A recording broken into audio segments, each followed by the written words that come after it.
In this video, my goal is to make some observations on what I have here and give you an idea of my thought process as I develop a plan for how to work on this mouthpiece to make it better. What we have here is what's called a double ring. It's got two rings close to each other. That doesn't make it play better. It's just a way of identifying it.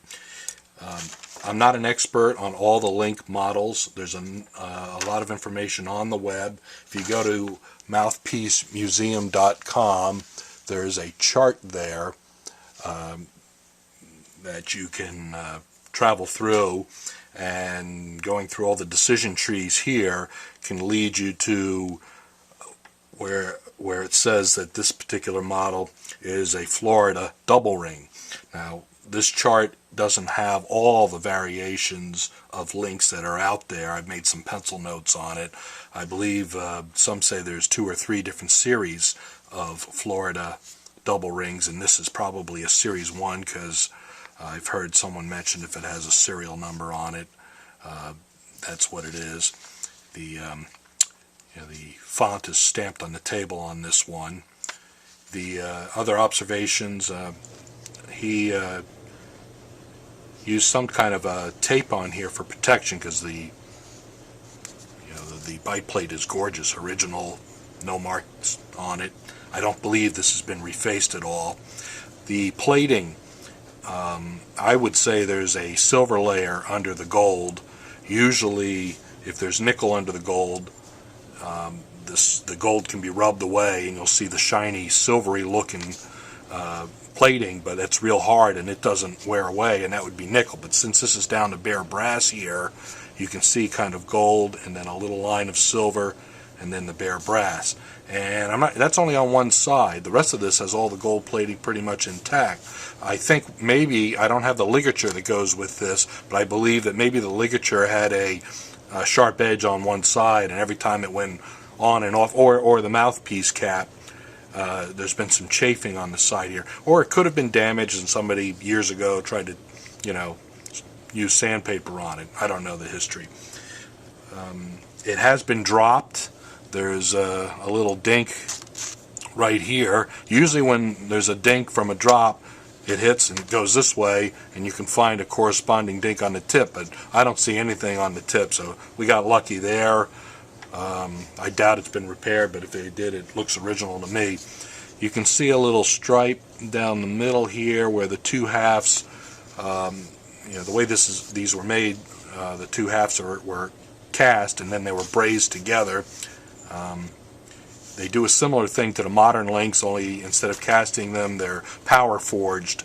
It's a little different process to make. It's faster to make the two halves.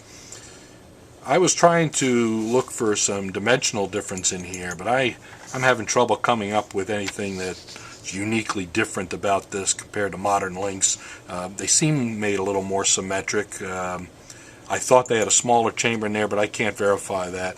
The wall here is usually pretty thin in these vintage ones, whereas the modern ones, that could be, thicker. So that moves the entire chamber and throat closer to the table. The baffle in this particular one is a rollover. If you put a straight edge on that, you can kind of see where it's pretty much in play for, it's pretty high here and then rolls over to about this area before getting flat heading into the chamber. So other things that are wrong with it, I'll show you after I measured up the facing, but this right rail is shorter than the left rail, so the tip's crooked a little bit. It probably was that way ever since it was brand new. Minor problem, but if you put a reed on there, and because the tip rail on this one also is very thin, it's about 16 thousandths of an inch thick, which is pretty thin. I've seen them down to 11 on some hard rubber Myers that somebody refaced, but a thin tip rail is good for articulation, but sometimes it can make squeaks, and it makes it tough to put a reed on there and cover the tip rail, because in order to cover the entire left corner, you have to overhang the reed past this shorter right corner. I may be able to fix some of that. But that's not a major problem. The rest of the things show up on the plot of the facing curve. There's a bump and a flat section and a couple crooked spots. The crooked spot is my second feeler gauge, 5/1000ths of an inch. Some of the vintage sets don't have this in there. They go from 15/1000ths to 10, but both of those are pretty straight on this mouthpiece. But when I check with the 5,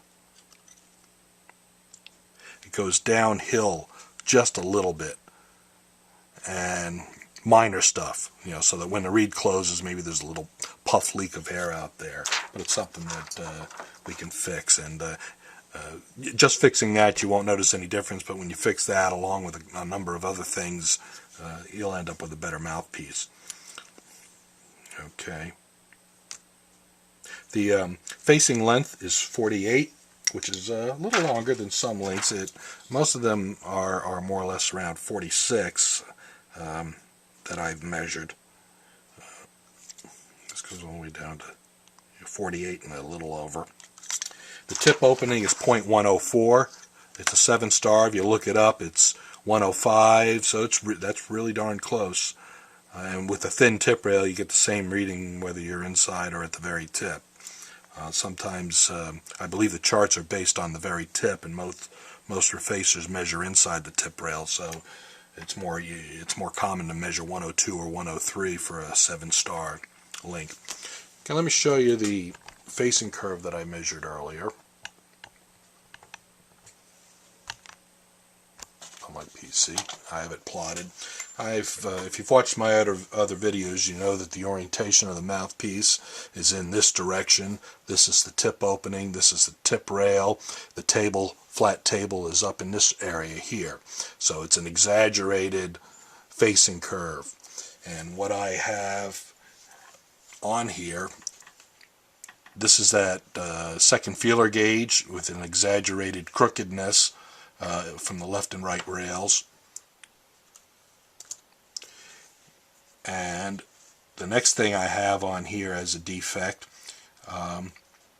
is there's a little bump in the facing curve. I have a magenta line, which may be a little difficult to see.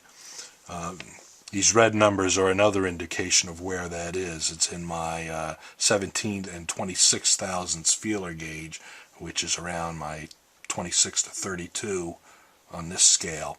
So there's a little bump there. The facing curve comes out. It makes the reed bend a little more there than it does in the rest of the facing curve. Minor. This is a very nice facing curve. I can tell why the guy likes this mouthpiece.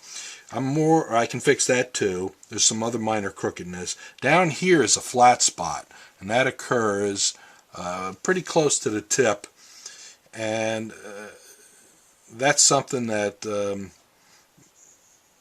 I'd also like to fix. And to do that, I can open the tip slightly, may be able to take a little material off back here, but by opening the tip of this mouthpiece, that will also fatten up the tip rail. As I cut it this way, it'll become wider, and that'll allow me to fix this flat spot, as well as then trim the tip rail so that this right rail is not as short. I'll take a little material off of this corner and maybe underneath, from the inside on the right, so that we can fix that crooked tip rail. This is only a half a reface job. It's got a lot more right going on with this mouthpiece than it does wrong. So the key is not to screw it up and just do some real minor work on it. This one doesn't have much wear. Sometimes when they're played a lot, you can feel where the reed has been slapping on the tip rail and wears the brass down, and there's a kind of like a small layer of brass that sticks up, but I don't feel any of that, so that's not an issue on this. Table seems pretty flat. Okay, well,